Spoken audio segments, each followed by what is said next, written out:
సత్యసాయి జిల్లా హిందూపురం పట్టణంలో తెలుగుదేశం పార్టీ ఆవిర్భావ దినోత్సవాన్ని ఘనంగా నిర్వహించారు. ఈ సందర్భంగా ఆర్ఎంఎస్ ఫంక్షన్ హాల్లో హిందూపురం తెలుగుదేశం పార్టీ ఆధ్వర్యంలో పార్టీ జెండాను ఘనంగా ఎగురవేసి వేడుకలను ప్రారంభించారు. అనంతరం పార్టీ శ్రేణులు ర్యాలీగా 4 సింహాల ఎన్టీఆర్ సర్కిల్ కు చేరుకొని ఎన్టీఆర్ విగ్రహానికి పూలమాలలు వేసి ఘనంగా నివాళులు అర్పించారు. ఈ సందర్భంగా ఎన్టీఆర్ అమర్ రహే, చంద్రబాబు నాయకత్వం వర్ధిల్లాలి, నారా లోకేష్ నాయకత్వం వర్ధిల్లాలి, జై బాలయ్య, జై జై బాలయ్య వంటి నినాదాలతో మారుమోగింది.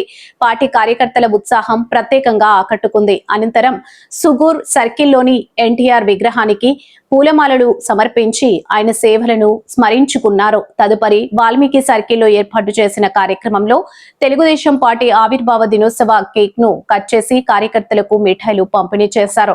ఈ సందర్భంగా పార్టీ నాయకులు మాట్లాడుతూ ఎన్టీఆర్ స్థాపించిన తెలుగుదేశం పార్టీ ప్రజల కోసం, అభివృద్ధి కోసం నిరంతరం కృషి చేస్తుందని పేర్కొన్నారు. భవిష్యత్తులో కూడా పార్టీని మరింత బలోపేతం చేసేందుకు అందరూ కలిసి పనిచేయాలని పిలుపునిచ్చారు. ఈ కార్యక్రమంలో టీడీపీ పట్టణ ప్రెసిడెంట్ వెంకటేష్, ఎమ్మెల్యే నందమూరి బాలకృష్ణ, వ్యక్తిగత కార్యదర్శులు, మైనార్టీ నాయకులు, మాజీ municipal chairman Ramesh, TDP senior నాయకులు, టీడీపీ మహిళా శ్రేణులు, all India fans convener Namburi Satish Balakrishna, అభిమాన సంఘం సభ్యులు, కార్యకర్తలు, అభిమానులు పెద్ద సంఖ్యలో పాల్గొని వేడుకలను విజయవంతం చేశారు. ప్రతి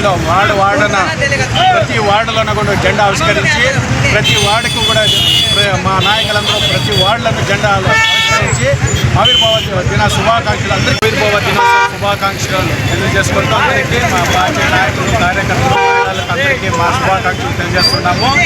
ఈరోజు సమాజమే దేవాలయం, ప్రజలే దేవుళ్ళు అనే నిరోధంతో మా నందమూరి తారక రామారావు గారు ఈరోజు పార్టీ పెట్టి పేదోళ్ళ గుండె చెప్పడంలో ఇచ్చిన వాటి ఎన్టీఆర్ గారికి స్ఫూర్తితో తెలుగుదేశం పార్టీ స్థాపించి అడుగు బలహీన వర్గాలను ఆశాజ్యోతిగా ప్రజలకు అన్ని మంచి చేసి ఈరోజు మా చంద్రబాబు నాయుడు గారు కానీ, నారా లోకేష్ గారు కానీ